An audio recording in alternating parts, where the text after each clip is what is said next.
예, CBS 라디오 박종현 판사부 이 부분을 열었습니다. 놓고 때련 이어갈 텐데요. 이제 윤석열 대통령의 탄핵 심판 최종 헌재 결정을 앞두고 여야도 굉장히 격화된 장외 투쟁을 이어가고 있는 상태고 조기 대선을 가정한 주요 대선 주자들의 행보도 약간은 아주 주춤해진 그런 맞아요. 상황인 것 같습니다. 지금 주요 대선 주자들은 어떤 마음일 것이냐. 일단 여당 주자들 윤희석 대변인. 네. 한동훈 전 대표의 행보 굉장히 활발하셨고 또 북 콘서트도 북콘서트. 굉장히 네, 성황리에 네. 진행이 됐었고 예. 인터뷰할 때마다 주목을 받았었는데 네. 다소니 뉴스의 중심이 이제 용산으로 이전된 것이 아니냐 이런 평가도 있습니다. 그럴 수밖에 없죠. 체감도 그렇게 하십니까? 일단 분위기가 대통령이 구속 취소된 거 이거 절차적 문제라고 아무리 얘기를 해도 그래도 다시 나오시고 건재한 모습을 지지자한테 보이셨잖아요. 예. 그럼 여론이 또 출렁이죠. 그럼 이제 다시 복귀하실 수 있다는 기대감이 더 커질 거고요. 예. 예, 거기에 영향을 받는 분들이 많이 있기 때문에 뭐 한동훈 대표도 거기에 맞춰서 행보를 해야 되지 않겠습니까? 맞춰서? 다른 주자분들도 마찬가지고. 솔직히 뭐 당황스럽거나 난감하거나 그런 거 아니에요? 그런 거 아니죠. 애초에도 네. 다른 주자들과 달리 한동훈 대표 입장에서는 예. 조기 대선을 염두에 둔 활동을 하기가 굉장히 어려웠잖아요. 그래서 개인적으로 책 낸 거 아니면 뭐 개인적인 뭐 관심사에 대한 뭐 유튜브를 출연한다든지 이 정도지. 예. 대선을 전제로 한 얘기를 이렇게 삼가려고 노력을 했던 것도 바로 그 이유예요. 왜냐하면 이 계엄 정국 탄핵 정국에서 당사자라고 볼 수 있기 때문에 예. 그런 행보는 계속 유지될 수밖에 없다. 탄핵이 뭐 인용이 되든 기각이 되든 결정 날 때까지는. 네. 당원과 지지층의 눈치를 보는 것 같다? 아닌 것 같다? 그건 볼 수밖에 상수죠. 없죠. 볼 언제든지 수밖에 봐야 없죠. 되는 거 아닙니까? 처음부터 봤어요. 처음부터 예, 뭐 틈만 나면 눈치를 그렇게 좀 안 본 게 아니라 트집 잡으려고. 한동훈 전 대표가 급한 분이 이렇게. 애매했어요. 그래서 제가 봐서는 한동훈 전 대표가 윤석열 대통령이 밖으로 나왔을 때 가장 타격이 큰 사람입니다. 그러니까 영업에 상당한 지장을 받고 있는 거예요. 지금. 예. 왜 그러냐면 나머지 뭐 김문수 장관이라든지 친윤그룹에서 탄핵을 반대하는 사람들 그룹들이 있잖아요. 뭐 예. 윤상현, 김문수, 홍준표, 뭐 나경원 뭐 뭔가지 모르겠으나 하여튼 예. 그 친윤그룹에서 윤석열 대통령의 줄선 사람들은 그냥 나와서 낙점을 누가 받을까 그 경쟁만 하면 되는데 예. 한동훈 전 대표는 따지고 보면은 본인은 탄핵 찬성이기 때문에 본인의 색깔을 가지고 뭔가 차별화를 통해서 뭔가 계속 드립을 해야 되는데 버젓이 지금 관저에서 저렇게 관저 정치를 하고 있으면 목소리를 내릴 수가 없어요. 왜냐하면 눈치를 보고 있기 때문이죠. 밖에 나와 있어서 세게 얘기하는 거하고 안에 있을 때 세게 하는 거는 완전히 타격감이 다릅니다. 예. 그랬을 때는 한동훈 전 대표의 발언은 잘 보시면 지금 쏙 들어갔어요. 그래서 애매한 발언들 활동도 지금 조금은 좀 소극적으로 좀 그 대선 주자들이 활동 안 하시니까 뭐 이제 주목도 못 받을 뿐더러 예. 그럴 때수록 한동훈 전 대표가 좀 이렇게 좀 국민 눈높이에 맞는 국민이 먼저라는 책 제목에 어울리는 행보를 해야 되는데 아직은 국민이 먼저라는 말에 쫓아가는 행보는 아닌 것 같아요. 그래도 장외로 나가지는 않았어요. 그래서 장애로 나와야 되는데 장애로도 못 나오는 그러니까 아직은 배포가 없어요. 아니 장외 나가는 게 재밌어. 장외 나가는 게 좋아요? 너무 그러니까 이제 재밌다. 정치를 기본적으로 하는 사람들은 예. 장외 장례를 야성. 구분하지 않습니다. 운동장을 넣게 쓰죠. 네, 그걸 구분하는 순간 올라운드 플레이어. 초보구나. 초보다. 속된 말로 쫄았구나. 근데 장외는 운동장이 아니라 운동장 관중석이요, 밖이에요. 어, 관중석. 거기도 그래서 다 그거는 자기의 영역으로 봐야죠. 게임에 우리 영향을 미친다고 보면 안 되고 그게 제가 한 게임이죠. 제가 한 몸이지. 장애 경기가 무슨 그거는 반칙이죠. 관객과 아니 이 마라톤 게임은 가면 장애도 다 그럼. 더 되잖아요. 그럼. 아니 지금 축구 경기라니까. 아니 정치하고 축구하고 같이. 그 제가 여기 한판 승부 오기 예. 전에 원희룡 측 핵심 관계자랑 통화를 하고 왔습니다. 역시 그 오실 때마다 그 뭔가 항상 하나 해야 취재나 된다고. 뭔가를 해야 되니까.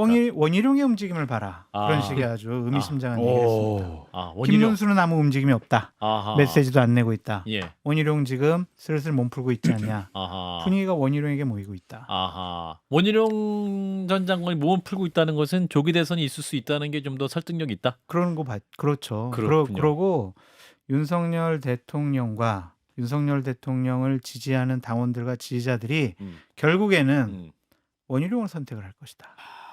상대적으로 젊고 외연 확장력이 있고 예. 더 능력이 있고 예. 대통령이 될 준비를 좀 더 해오지 않았느냐. 김문수 장관이 침묵하고 있는 이유는 예. 결국에는 원희룡 후보를 뒷받침하고 뒤에서 밀어주려고 하는 그러한 가능성도 놓고 봐야 한다라고 저를 세뇌시켜가지고 말씀드립니다. 이 세뇌가 굉장히 됐네요. 그러면 장 근데 소장님은 의미 있게 좀 봐야 될 것 같아요. 그러니까 안 하던 이제 여러 가지 기자회견도 하고 주장을 좀 하고 있거든요. 예. 대통령이 나오고 나서부터는 조금 더 활발하게 측근들 참모들하고도 여러 얘기를 나눈다고 하더라고요. 예. 그래서 한번 좀 지켜봐야 될 것 같다.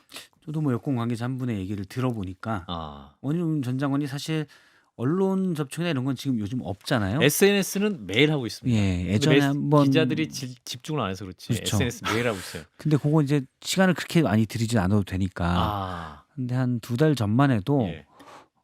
그냥 특별히 시간 남는 사람들이 가는 모임에 원희룡 전 장관이 다 고개를 내밀다가 요즘은 그런 데를 안 간다 그러더라고요. 그러면 안 가는 이유가 뭐겠냐? 다른 걸 하고 있다. 그래서 조직을 만들거나 그러고 있을 가능성이 크다. 사실 이제 완전 친윤으로 지금 그러니까 윤석열 대통령 지지세를 그대로 받아갈 수 있는 사람 지금 김문수 장관이 있지만 물론 홍준표 시장도 그걸 노리겠지만 원희룡 전 장관이 나온다면 지난 전당대회에서도 2등을 했었고 예. 어느 정도 가져갈 수가 있거든요. 예.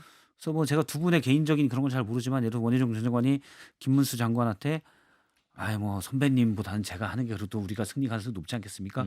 하면 설득될 수도 있을 것 같아요. 그래서 그런 것들을 지금 준비하고 있지 않을까라는 맞아요. 생각을 합니다. 작업을 하고 있다. 그렇게 보는 게 근데 맞는 것 같아요. 오늘 오전에는 우리 장성철 수장님이 심정적으로는 저희 한판 승부와 MOU를 맺고 있는 그 장르만 여의도에서 김건희 여사를 윤 대통령 측에서는 한국의 힐러리를 꿈꾸는 그런 상황. 그러니까 그런 걸 진짜로 검토를 했다니까요. 대통령실의 일부 관계자들이. 그래요? 그리고 천국 아시잖아요. 천국인지 건진인지 천공인지 천국을 아니고 건진인지 천국도 있어요. 모르는 척하는 거야 지금. 진짜 너무하네. 정신이 혼미해요. 예. 통일 대통령 김건희 이런 얘기를 잠깐 한 적이 있어요. 대통령실 안에 관계자들이 그렇죠. 그렇기 때문에 김건희 식사 여사가 중에 그냥 뭐 이렇게 한 게 진지하게 홈타는 않겠죠. 설마. 진지하게 하지 않더라도 그런 얘기를 한다는 것 자체가 머릿속에 생각을 있다. 하지 않았으면 그렇잖아요. 근데 김건희 여사로서도 본인의 여러 가지 사법 리스크를 막기 위해서는 본인이 출마하고 윤석열 대통령은 전당대회 열리면 당대표 나가고 김건희 여사는 대선 후보 나가고 이러면 확실하게 진영을 똘똘 뭉치게 할 수 있잖아요. 자신들의 방어막으로 사용할 수 있습니다. 이재명 대표한테 배운 거예요. 대선 후보 나갔다가 당대표 나가고 또 재보궐선거 있으니까 배지 달고 그러한 예를 머릿속에 두고 있지 않을까. 이재명 대표처럼 하신 정치인들 많이 있어요. 네. 네, 다 그렇게 해요. 근데 과거 같으면 지금 장 소장님의 말씀은 그냥 웃고 말았겠지만 지난해 12월 이후로 너무 상상할 수 없었던 일들이 막 벌어져서 그럴 수도 있겠구나. 이분은 상상을 뛰어넘는 분이기 때문에 정무적인 판단은 내가 그럴 수도 더 나아라고 있겠구나. 생각을 하고 있으니까요. 김건희 여사가. 그렇죠? 그럴 수 있다라고도 봅니다. 그래서 완전히 배제하진 않겠습니다. 박성태 시장님이 이렇게 설득이 되고 이거 있는 봐. 상황 이렇게 되면 안 그게 돼요. 설득당하면 안 돼요. 설득당하면 안 왜냐하면 이 얘기가 예. 상상만 하는 것 자체도 예. 대한민국이 OECD 10개국에 들어가 있는 나라가 음. 저기 한 100위권의 개발도상국으로 추락하는 느낌이 들지 않습니까? 142 정도 됩니다. 아니 순위가 안 매겨지는 수준이에요. 그러니까 윤석열 대통령의 영부인이 물론 국정을 운영할 때 건설로 따지면 시행사는 김건희, 시공사는 윤석열 이런 식의 관계가 있었던 건 알 것 같은데 예. 그럼에도 불구하고 통일 대통령으로 김건희를 거론한다는 자체는 대한민국의 수준이 너무나 아니 열악한 그 떨어지는 확인되지 않은 사실을 아니 만약에 그런 얘기들이 예. 있었다면 자, 제가 그런 얘기를 몇 하는 가지만 거죠. 얘기를 할게요. 예, 자, 예. 통일 대통령 글쎄요. 그 여의도에는 빌딩 이름이잖아요. 민족 통일 대통령 빌딩이라고 있어요. 예, 당사 옆에. 그렇죠? 알죠. 예. 저는 처음 듣는 얘기고. 두 번째는 힐러리 얘는 잘못된 예죠. 낙선을 했으니까. 출마. 하실 거면은 아르헨티나 대통령 부부. 음. 최근에도 왔다 갔다 한 적이 있잖아요. 그다음에 마지막으로 김건희 여사 출마보단 제가 볼 때 이재명 대표가 3월 26일 사태로 인해서 출마가 안 될 경우에 김혜경 여사가 나올 가능성은 있겠죠. 그런 그건 가능성 가능하죠. 하나도 없어요. 아, 그거를 저는 생각해요. 더 가능성이 아, 있다고 그런가요? 생각해요. 그러니까 그래도 참 또 국민의힘 머느는 뭐 하려고 그러죠. 아니 그거는 이제 한번 써먹었으니까 안 해요. 재탕 안 하고 예. 참 국민의힘은 이재명 대표한테 고맙게 생각해야 돼요. 아, 그런가요? 기승전 이재명이에요. 아. 이재명 대표 빼고는 할 얘기도 없고. 거기도 그러잖아요. 아니 윤석열 말고 할 얘기가 많죠. 뭐만 하면 김건희 김건희 여사 여사로 가잖아요. 예를 들면 원희룡 장관 같은 경우도 음. 전 장관도 이분도 좀 준비한다 해도 양평고속도로부터 해결해야 되거든요. 예. 그러니까 김건희 여사와 연결된 사람들은 다 치명상을 입고 있어요. 명태균의 치명상 입는 2명이 또 있죠. 예. 거기 다 김건희 여사하고 연결이 돼 있어요. 윤석열 대통령도 지금 치명상을 스스로 자초했으나 거기도 김건희 여사가 뒤에 있는 거예요. 예. 그러니까 제가 봐서는 윤석열, 김건희 이 두 분이 결국에 나라를 망치고 있다는 주장에서는 크게 벗어나지 않는데 이재명 대표에 대한 재판은 저는 이거를 좀 정치 검찰이 만들어서 재판을 받게 만들고 악마를 해서 그거를 자꾸 재료 삼아서 민주당을 깎아내리고 이재명 대표를 정치 혐오화 만드는 그냥 소재로 쓰는 거 외에는 예. 저는 마땅한 게 없는 것 같아요. 그럼 정치 판사예요? 1심에서 유죄 선고 내린 사람은? 정치 판사 아니죠. 그거는 판결이죠. 그러니까 그러니까 뭐 그러면 바로 그러니까 정치 검찰이 무고한 사람을 그렇게 무리하게 기소를 했으면 판사가 바로 잡았어야 되잖아요. 그러니까 근데 5개의 유죄가 나왔잖아요. 재판을 하는데 1심이 나왔어요. 1심이 확정심이 아니지요. 그다음에 이 부분에서 공직선거법에 대한 뭐 어떤 2년 집행유예가 나오긴 예. 했으나 예. 이거는 2심도 있고 대법원이 있으나 윤석열 대통령이 저지르는 내란의 행위 예. 국회에 군대를 보내고 선관위에 군대를 보냈다고 자백하는 이 정도의 수준의 대통령을 배출한 국민의힘에서 이걸 이재명 대표의 사법 리스크로 등치시켜서 말하자면 물타기를 하려고 하는데 맞지가 않죠. 자, 이재명 그 말도 맞는 것 대표에게는 같네요. 그런 거는 같아요. 물타기에 이재명 막 대응해 대표 얘기를 주면 안 잠시 후에 된다. 좀 해보고 안 되네. 네. 하나만 더 프레임에 여당 말린 거예요. 여당. 윤상현 의원이 의원총회에서 어제 아이고. 국회 해산만이 답이다. 국회의원 총사퇴 결의를 하자 이런 말씀도 했는데 자기부터 국회의원 사퇴서를 내라. 본인부터 예, 그래서 우원식 국회의장이 본회의 열어가지고 예. 빨리 그냥 처리하셔라. 그렇게 말씀드립니다. 그게 책임지는 모습이잖아요. 솔선수범. 솔선수범 네, 하셔라. 모범을 보여라. 그렇게 말씀드립니다. 김상우 의원도 본인부터 안 할 거라고 그렇게 말씀하셔갖고. 그 본인 안 할 거 왜 저러냐고요. 그러니까 음. 참 윤상현 의원이 이 비상계엄 이후에 예. 하는 행동과 메시지들을 보면 음. 과연 예전에 알던 윤상현 의원인가 좀 그런 생각이 들어가지고 개인적으로 저 잘 알거든요. 형 동생 해요 저랑. 요즘 연락 안 오죠. 요즘에 연락 안 해요. 제가 막 비판하는데도 연락 안 하더라고요. 옛날에 비판하면 연락 왔는데. 아, 피드백 맞죠. 왔는데. 성철아 왜 그러니 저녁이나 한번 먹자 이러던데 요즘에 안 하는 거 보면 안 챙기네. 확실하게 방향을 튼 것 같아요. 아하. 나는 그냥 강한 극렬한 보수 지지층 당원들 나는 지지를 받아가지고 대선 모르겠어. 그냥 당이 망가지고 보수 망가지는 거 모르겠어. 나는 전당대회 때 당대표 선거 출마해가지고 나 당대표 될래. 이 목표만 있는 것 같아요. 아니 우리 원래는 당대표 선거 나갈 때 중수청, 그 중도, 수도권, 청년 얘기했었던 분이거든요. 이게 유승민 대표가 맞아요. 말씀하는 그 키워드인데 이분도 말씀하셨던 분인데 갑자기 돌변했어요. 변하셨어요. 윤석 윤태균 씨 대표님. 사건이 문제가 외변했습니까? 되나? 저도 잘 모르겠어요. 근데 윤상현 의원이 예. 생각하시는 어떤 것과 저희 당의 뭐 보수 지지층 향해서 말씀하신다고 하는데 과연 얼마나 많은 보수 지지층이 윤상현 의원의 발언의 내용과 행보에 대해서 동의하실까? 저는 그렇게 많다고 생각하지 않습니다. 그리고 이런 돌발 발언들, 국회의원 총사퇴해서 국회 해산과 같은 효과를 내자는 것은 그게 가능하지 않다는 걸 누구나 알잖아요.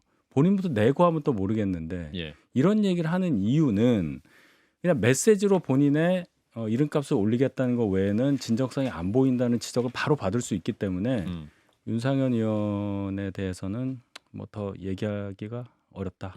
사실 뭐 트럼프가 실제 저랬거든요. 어. 말도 안 되는 얘기를 막 하고 아하. 이거 팩트도 틀리고 이런 얘기를 왜 합니까? 라고 물으면 과거에 미국에서 사람들은 이게 팩트 중요하지 않아. 일단 이렇게 말한 게 중요해. 지금 트럼프가 여러 정치인들을 망쳐놨다. 그리고 지금 미국 대통령까지 또 됐잖아요. 그러다 보니까 지금 국내 일부 정치인들도 아니 초강대국 미국의 대통령도 저러는데 우리 뭐 이거 효과적이더라. 이런 전략을 쓰는 게 아닌가. 지금 많은 정치인들이 좀 그런 게 좀 있는 것 같아요. 아니 좀 언어 인플레이션이 너무 강하게 올라와서 저는 그러니까 사실관계를 떠나서 강력한 목소리가 큰 저는 데시벨 함정이라고 하는데 강성 지지층에게만 본인이 각인되면 되는 거예요. 그러면 예를 들어서 제 알고리즘은 없으니까 안 보지만 일부 구구 유튜브에서 윤상현 의원을 얘기하고 윤 의원이야말로 정말 애국자다. 의원직 사퇴까지 던지겠다고 하는데 다른 사람들 뭐 하냐? 장사하려고 그런 얘기들 하는 유튜브들이 있을 수가 있잖아요. 거기에 어필만 되는 겁니다. 저는 딱 그런 용도라고 봐요. 네. 저는 윤상현 의원이 오랜만에 정말 나라를 위해서 큰 좋은 소리를 했다고 봅니다. 또 뭘 비꼴라고 그래요. 대한민국 성장을 위해서는 정말 내란에 동조하고 탄핵에 반대하는 그 지금 국민의힘 의원들 전원 사퇴를 하는 게 맞죠. 그래서 빨리 내면 국회의장께서 우원식 의장이 즉시 해결 처리를 해줄 거예요. 예. 근데 해산이 안 돼요. 이거는 그냥 재보궐이 됩니다. 그럼 국민의힘도 좋아요.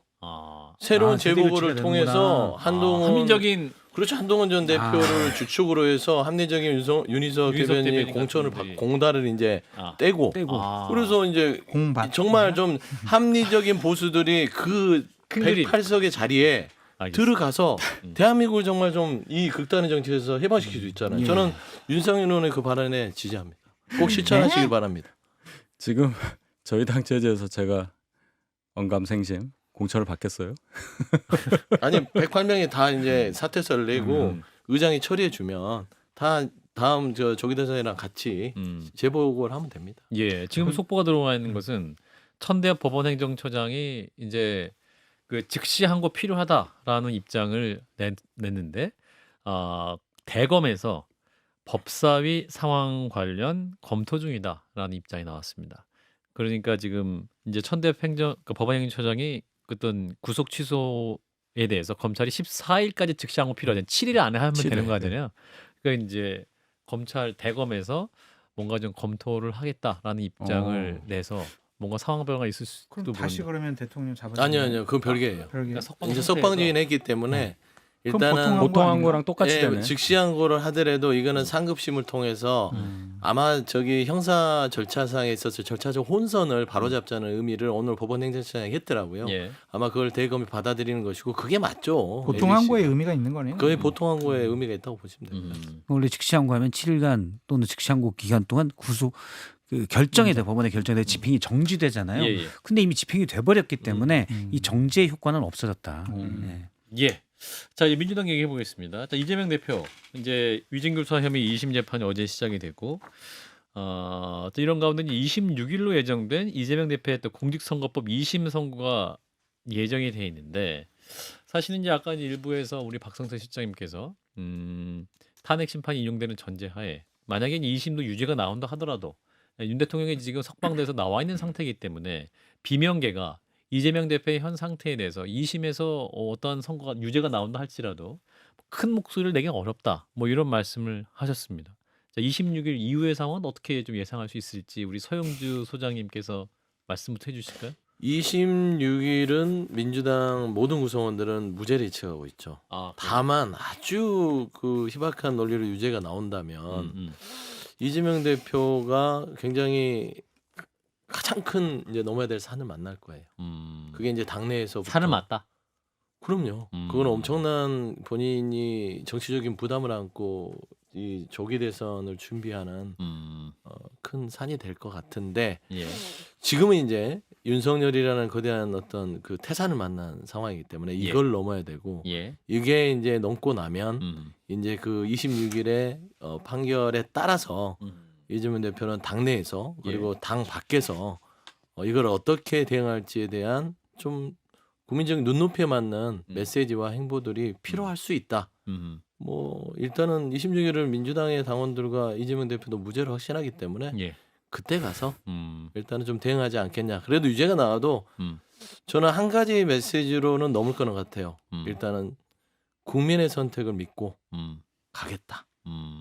그게 제가 보기에는 윤석열 대통령 측에서 헌법 심판에서 기각이 나올 거라고 생각하는 거랑 똑같아 보여요. 그래서 참 안쓰럽다 그런 생각이 드네요. 근데 무죄를 확신하는 게요. 네. 근데 진영에서는 만약에 거기 주어가 이재명 대표가 아니에요. 주어가 다른 사람이야. 보수파 쪽 사람이면 무죄를 확신할 수 있어요. 그래도 저는 그럴 것 같아요. 뭐 그럴 일은 없겠지만 박성태 실장님이 예. 2심을 앞두고 있는데 예. 누가 나한테 무죄가 나올 것 같아, 유죄가 나올 것 같아. 그러면 무죄가 나오겠죠. 라고 하는 거 똑같죠. 정확하게 얘기해 주세요. 아니 저는 사실 그렇습니다. 그래야 저도 대비를 하지. 그래서 저는 지난번 1심에서도 민주당이 너무 낙관적으로 대비를 해서 잘못했다. 선거법 이래서 위반의 경우에 그렇죠. 그러니까 이런 감경사항을 유죄를 인정하고 감경사항을 노려봤다면 또 어떻게 될지 모르는 것들 이런 것들이 있는데 사실은 법조인들이 TF까지 꾸려서 하는 게 차마 유죄 나올 가능성에 대한 얘기를 못하다가 오히려 그러니까. 상황을 악화시켰다고 봤거든요. 저는 늘 상황을 늘 객관적으로 보는 게 가장 좋은 해답을 찾아내는 과정이라고 보기 때문에 예. 저는 뭐 이 자리에서 얘기했지만 2심에서 전 유죄 나올 가능성이 높다고 봐요. 그러면 거기에 맞게 민주당에서도 자 2심에서 유죄 나올 예를 들어서 백현동 사건 같은 경우 고의성이 분명하기 때문에 분명하다고 저는 보기 때문에 그러면 예를 들어서 법조인 변호인들이 이재명 대표 변호인들이 그러면 여기 어떻게 대응해서 감경이라고 노리든지 그런 그렇죠. 전략을 짜야 되는데 그냥 무죄라고 하면 그런 전략이 안 나와요. 네. 그러니까 저희 이제 일부 보수 지지층이 윤 대통령 탄핵 각하 또는 기각을 예상한다 하니까 망상 뭐 희망회로 방금 전에 그러셨잖아요. 제가 그대로 돌려드리겠습니다. 이거는 제가 근데 저를 뭐, 보고 저는 아니, 아니잖아요. 아까도 하셨으니까 뭐 그렇게 하고요. 예. 그다음에 공소장 변경을 재판부에서 요구한 부분을 잘 보세요. 예. 이재명 대표 유죄가 2개, 무죄가 하나 나와서 징역 1년에 집행유예 2년 나온 거잖아요. 무죄 나온 부분이 김문기 씨 모른다 그 부분이었지 않습니까? 그 부분에 대한 공소장을 변경하라고 재판부가 요구를 했어요. 검찰한테. 도대체 어떤 워딩이 정확하게 큰 따옴표로 넣을 수 있는 부분이 김문기에 대한 평가에 대한 알고 아냐 모르냐에 대한 허위 사실이라고 생각하느냐. 그럼 그 얘기 뭐겠어요? 내가 좀 들여다 보겠다. 이거 무죄 주긴 했는데 1심에서 이건 유죄를 볼 수도 있겠는데 하니까 그걸 고쳐달라고 하지. 똑같이 무죄인데 그걸 고쳐달라고 하겠냔 말이에요. 그럼 이재명 대표 입장에서 더 나빠진 겁니다. 근데도 무죄를 확신한다고 하면 제가 뭐 더 드릴 말씀은 없고. 아니 무죄를 확신한다는 거는 심정적으로 이게 말하자면 같은 동지의 영역에서는 그런 심정을 얘기하는 것이고 제가 유죄가 나온다면 상당히 곤란할 것이라고 얘기를 했잖아요. 그러니까 예. 그런 논리에 있어서 제가 뭐 아예 무죄가 나온다는 억지를 쓰는 게 아니라 유죄가 나온다면 이재명 대표는 상당히 정치적으로 가장 큰 어떤 걸림돌을 만난다라고 얘기를 했어요. 그러면 그거를 치고 나가려면 이재명 대표 입장에서는 포기할 수는 없는 상황이고 그러면은 국민의 선택을 믿겠다고 하고 가겠으나 당 안에서는 엄청난 공격이 올 것이고 당 밖에서도 2심의 유죄를 받았는데 계속 갈 거냐라는 것은 굉장히 이게 뚫기 어려운 난관이다라는 것이에요. 그래서 이 보관들을 어떻게 대응할지에 대해서는 많은 시간과 논의가 필요할 것 같다. 이 얘기를 한 거예요. 서 소장님 개인적인 생각을 여쭤보고 싶은데요. 왜 서영주 소장님 공격하세요? 여쭤보는 거예요? 궁금해요. 요즘 공천만 주세요. 이렇게 약간 공주? 공주로 얻어 주세요. 바꾸고 있어요. 아니에요. 그거 뭐그 상관없이 뭐 예. 물어보시면 답을 하죠. 개인적으로 네. 이심에서 이제 유죄가 나오면 개인적으로. 출마를 해야 된다, 할 수 있다, 하면 안 된다. 어떻게 생각하세요? 저는 국민적 눈높이로 봐서는 출마에 대해서는 심각하게 고민을 해야 된다라고 봅니다. 다만 이게 이 국정 혼란의 내란 종식의 여러 가지 과제나 숙제 아니면 이제 당내에서의 어떤 당원들의 어떤 지지가 예. 이재명 대표 아니면 안 된다라고 했을 때는 그렇죠. 또 불필요한 갈등 속에서 민주당이 혼란에 빠질 수 있기 때문에 예. 그런 부분들을 잘 판단해야 된다. 그런 목소리가 나오지 않도록 지금 이재명 대표가 당 의원들을 좀 강하게 그립감을 갖고 장악하려고 하는 모습들이 나오는 거 아니겠어요? 그건 제가 노코멘트 하겠습니다. 네. 제가 앞서 이제 지난 일부에서 브리핑 때 예. 말씀드린 거는 비명계가 지난번 이재명 대표의 유튜브 발언 때문에 상당히 격앙돼 있다가 윤석열 대통령이 석방되면서 지금은 그런 목소리를 못 낼 수 있는 못 내는 상황인데 예. 탄핵 심판에 대한 선고가 나면 다음 주쯤으로 이제 예상이 되니까요. 예. 나면 그때는 이제 사실은 윤석열 대통령은 직위를 잃게 되면 네. 그다음에 형사 재판 그건 알아서 받으시고 그다음에 대선이거든요, 완전히. 예. 그땐 또 분위기가 달라질 수 있다. 이겁니다. 자, 장 소장님. 네. 네? 그 굉장히 물어달라고 하신 분이 있어서 네. 그 헌재 최종 판단은 어떻게 예상하세요? 8대0 인용으로 생각합니다. 8대0 인용. 네. 예. 아까 우리 윤석 대변인이 말씀하셨고 기각되기는 어렵다. 네. 서영주 소장님. 8대0 8대0. 박성태 소장님. 9대0.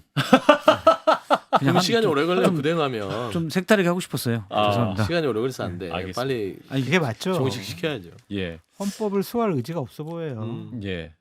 좀 카톡이 너무 많이 돌아서 거기에 좀 가스라이팅 되는 것 같다는 분들이 많아서. 그냥 힘으로 얘기한다면 거의 한 8천만까지는 안 가겠구나. 예, 800만 대 0 뭐 이 정도죠 사실은. 이게 뭐 징역 1년, 2년, 뭐 음. 벌금 5천만 원 뭐 이게 아니잖아요. 그렇죠. 예. 헌법을 수호할 의지가 없냐 그거니까. 예, 헌법재판연구원에 했던 이호항의 성균관 로스쿨 교수가 박근혜 전 대통령이 8대 0이었으면 윤석열 대통령의 경우는 더 8대 0이다라는 말씀하셨다는 말씀을 전해드리고 귀비님 이런 문자 주셨습니다. 네분 평론 잘 듣고 있습니다.